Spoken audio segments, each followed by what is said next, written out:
Save eco म्हणजे हे पर्यावरणचं आहे त्याची काळजी घेणं.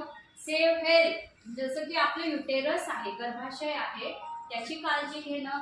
सेव्ह मनी, सेव्ह मनी का तर जेव्हा तुम्ही लोकल ऑर्डिनरी पॅड घेता तर ते 50 रुपयाला 6 पॅड येतात, प्लास्टिक केमिकल युक्त, जे डिस्पोज होत नाही. ओके, आणि ते हवेशीर पण नाही, कारण आपल्या गर्भाशयाला ऑक्सिजन हवा असतो, त्या पॅडमुळे ऑक्सिजन मिळत नाही.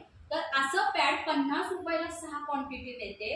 तो WHO म्हणजे वर्ल्ड हेल्थ ऑर्गनायझेशन, जागतिक आरोग्य संघटना म्हणते तुम्ही 4 तासाने हे घातक पॅड बदलायचे, पण पुन्हा नवीन केमिकल घेणार तुम्ही, बरोबर ना. तर हे जे घातक आहे शरीराला त्याच्यासाठी तुम्ही 50 रुपये मोजता.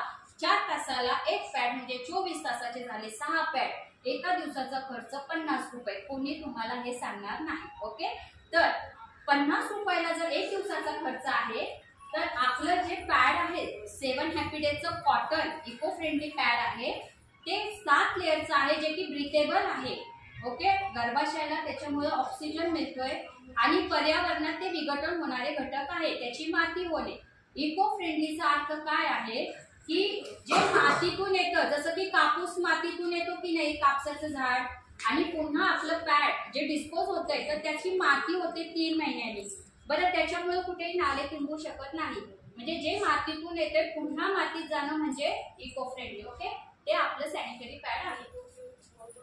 सेव्ह मनी म्हणजे तुम्हाला कळलं 24 तास आपण आपलं पॅड वापरू शकतो का, तर त्याचे जे 7 लेअर आहेत कॉटनचे आणि त्याच्यामध्ये अँटीबॅक्टेरियल जी जॅपनीज टेक्नॉलॉजीची पट्टी आहे ती आपल्याला खूप सुरक्षित ठेवते, 24 तास सुरक्षित ठेवते.